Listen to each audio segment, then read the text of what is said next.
বাংলাদেশ এবং ভারত, ভারত এবং বাংলাদেশ এর মধ্যে সর্বমোট কয়টি স্থলবন্দর রয়েছে এবং কয়টি স্থলবন্দরের মধ্যে দিয়ে বাংলাদেশ এবং ভারতের উভয় দেশের পাসপোর্ট প্যাসেঞ্জাররা যাতায়াত করে আজকে দেখাবো। তো প্রথমেই শুরু করব খুলনা বিভাগ দিয়ে। খুলনা বিভাগে টোটাল 3টি স্থলপথ রয়েছে, যার মধ্যে একটি হচ্ছে দর্শনা বর্ডার, যেটি বাংলাদেশ অংশে চুয়াডাঙ্গা জেলায় অবস্থিত, আর ভারতীয় অংশে গেদে, যেটি নদিয়া জেলায় অবস্থিত।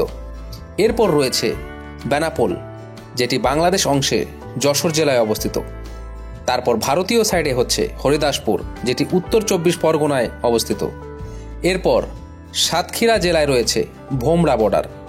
ভারতীয় সাইডে যার নাম ঘোজাডাঙ্গা বর্ডার, যেটি কিনা ভারতের বসিরহাট জেলায় অবস্থিত। এরপর রাজশাহী বিভাগের মধ্যে কয়টি স্থলবন্দর রয়েছে? রাজশাহী বিভাগে একটি স্থলবন্দর রয়েছে, যার নাম হচ্ছে সোনা মসজিদ, যেটি রাজশাহী বিভাগের মধ্যে চাঁপাইনবাবগঞ্জ জেলায় অবস্থিত। এবং ভারতীয় সাইডে মাহাদীপুর, যেটি ভারতের মালদা জেলায় অবস্থিত। এরপর রংপুর বিভাগের মধ্যে টোটাল কয়টি স্থলবন্দর রয়েছে? চলুন এবার সেটা দেখাই।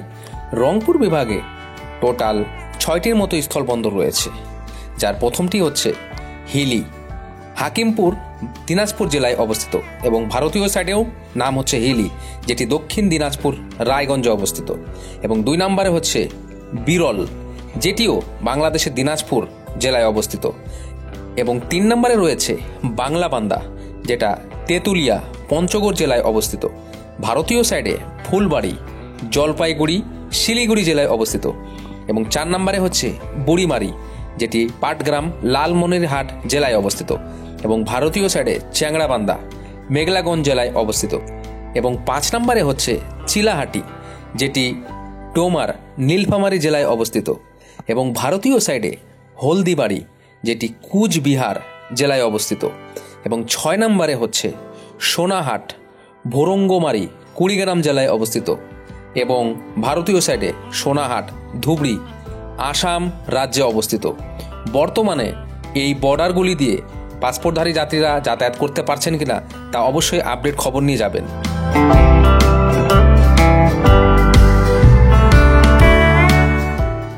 এরপর আপনাদের দেখাবো ময়মনসিংহ বিভাগে কয়টি স্থলবন্দর রয়েছে। ময়মনসিংহ বিভাগে এখন পর্যন্ত আমি দেখেছি 3টি স্থলবন্দর রয়েছে, যার প্রথমটি হচ্ছে নাকুগাঁও বর্ডার, যেটা নালিতাবাড়ি শেরপুর জেলায় অবস্থিত, এবং ভারতীয় সাইডে ডালু মেঘালয় রাজ্যে অবস্থিত। এবং 2 নম্বর হচ্ছে গোবড়াকুড়া বর্ডার, হালুয়াঘাট ময়মনসিংহ বিভাগে অবস্থিত, এবং ভারতীয় সাইডে গাছুয়াপাড়া তোরা মেঘালয় রাজ্যে অবস্থিত। এবং 3 নম্বরটি হচ্ছে ধানুয়া কামালপুর বর্ডার, যেটা বক্সিগঞ্জ জামালপুর জেলায় অবস্থিত, এবং ভারতীয় সাইডে মহেন্দ্রগঞ্জ এমপটি মেঘালয় রাজ্যে অবস্থিত।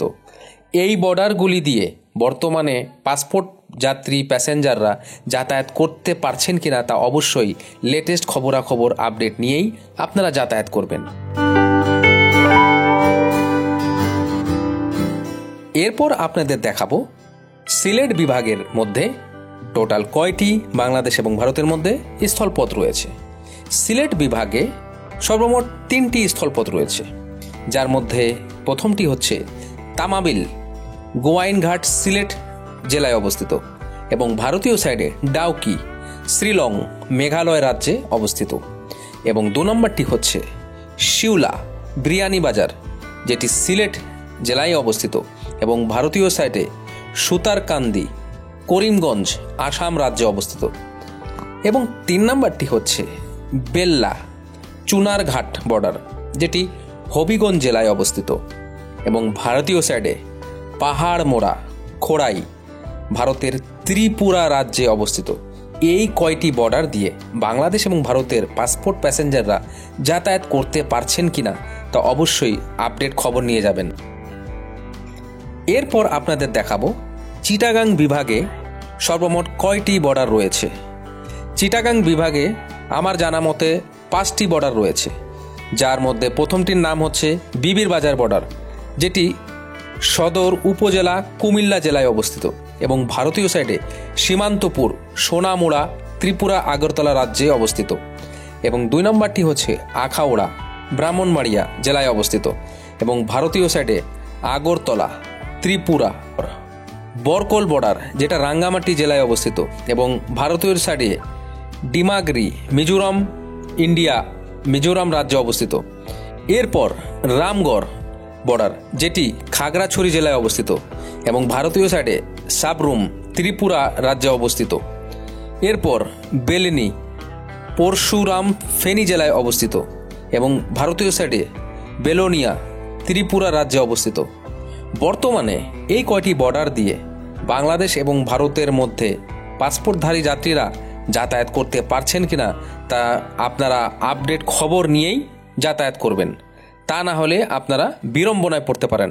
কারণ এতগুলি স্থলপথ থাকলেও এতগুলি স্থলপথ দিয়ে বাংলাদেশ এবং ভারতের মধ্যে পাসপোর্টধারী যাত্রীরা কিন্তু যাতায়াত করতে পারছেন না। এখানে কিছু কিছু বর্ডার হয়তো এখনও বন্ধ রয়েছে। তো এই ছিল আজকের ভিডিওটি ভালো লাগলে লাইক করবেন এবং ভিডিওটি শেয়ার করে সবাইকে জানিয়ে দেন এবং কোনো প্রশ্ন থাকলে অবশ্যই কমেন্ট করুন। আজকের ভিডিওটি এখানে শেষ করছি, দেখা হবে নেক্সট ভিডিওতে।